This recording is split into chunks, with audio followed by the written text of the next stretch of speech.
Thrifting ain't easy, unless you're watching me.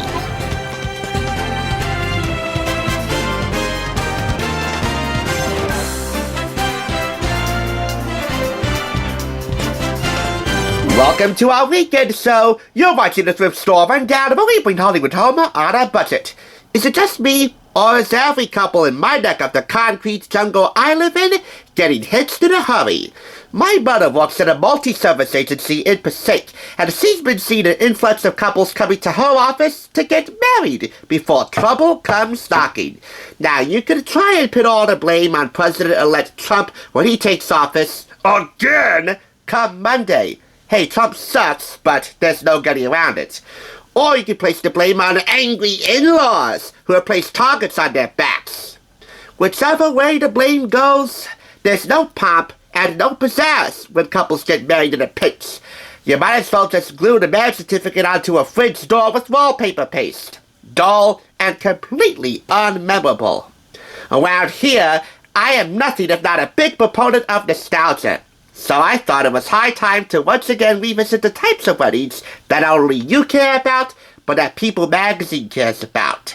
Enough to make this special double issue from July 5th, 1999, featuring not just the royal wedding of Prince Edward and Sophie, but other weddings of the 1998-99 period, their weddings of the year. James Brolin and Barbra Streisand, Rebecca Warman, and John Stamos, Kate Winslet and Jim Thuppleton, and Antoine Fuqua and Layla Vaughn. Before we get to the weddings, however, I want to highlight this fun feature. The con is on. You know, back in the 90s and in the early 2000s, People magazine and Entertainment Weekly had me hooked for these full-page movie advertisements. You could also call them mini posters, or really a 2-page movie ad, and that's just really lifted the cover. In this particular copy, which I paid $1.49 for from Home Base, unique thrift store here in Patterson, it retails for $3.99.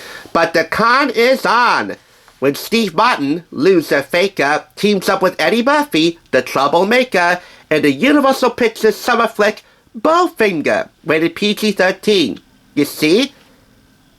Buddy comedy, title, credit billing, taglines. There you go. Now listen, I understand there's a royal wedding in here and a few other royal couples getting hitched in this article, but I've already highlighted 3 royal weddings. I'm not highlighting a 4th one if I can help it. I'm not a royal family follower. The 2 weddings I'm highlighting in this issue feature brides that I have royal crushes on. Bride number 1, Courteney Cox.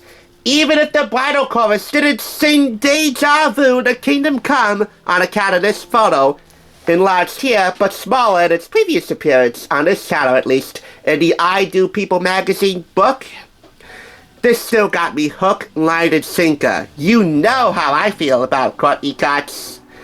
This is her as a blushing bride to David Arquette, her Scream co-star. So yes, Gail and Dewey tied the knot for real. June 12th, 1999. And all these weddings, by the way, follow the same format as the I Do book, which I'll link below, along with 4 other wedding-based reviews I did as part of a whole week of wedding-based content.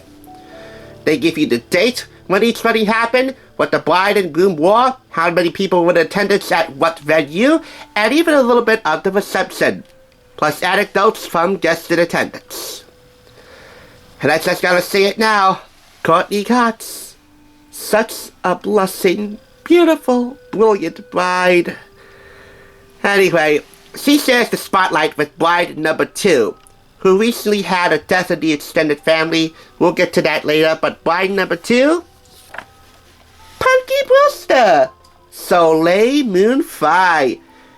These are her LA nuptials to producer Jason Goldberg, October 25th, 1998 in LA, before 280 guests.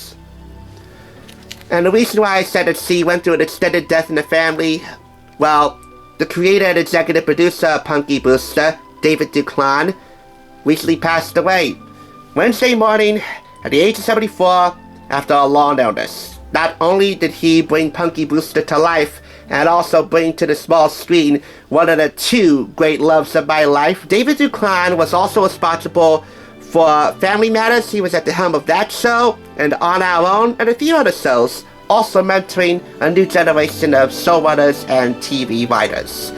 A lot of 80s kids owe him big. We all do, and he'll be missed. But, come on. Soleil, I actually think, makes a prettier bride than Courteney. At least in terms of the wedding dresses here, but she definitely looks resplendent. And she chose to keep it that way, not only for her wedding, but her reception. Soleil Moon Frye and Courteney Cox, the two great loves of my life. Oh, and about the diversity of all the weddings in here, well, they range from Ed Asner and Brendan Fraser to Maria Bartiromo of CNBC and Kelly Martin. Now, moving away from weddings, we actually have a couple of features on how new brides and new grooms, the newlyweds, get along with their in-laws. Like Pat Sajak here and his wife Leslie getting along with Leslie's folks. And Judge Judy Seidlin and her husband, fellow Judge Jerry Seidlin, getting along with his folks. By the way, if you didn't notice, Judge Judy and Judge Jerry competed for a short while. Judge Judy versus the People's Court. And they're actually married twice, by the way. The first time ended in divorce, but then they remarried, and they've stayed married ever since. And now another fun feature on how celebrities recycle their bridesmaids' dresses. In the case of future Food Network personality Sandra Lee, she turned her bridesmaid's dress into Sarah swag with lampshades and a table runner. And as for Deborah Norville, she turned her bridesmaid's dress from her sister Patty's wedding into a Halloween costume for her daughter Michaela.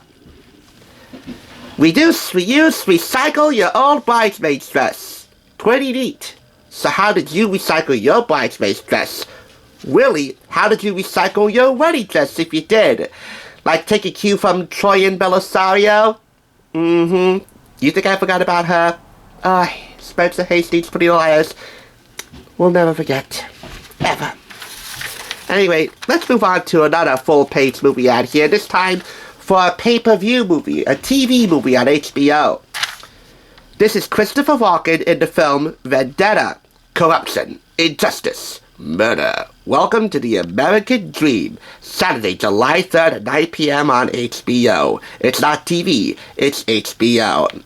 I don't care if it's pay-per-view or theatrical or even streaming or straight to DVD. I love looking at these one-page movie advertisements, mini posters if you will.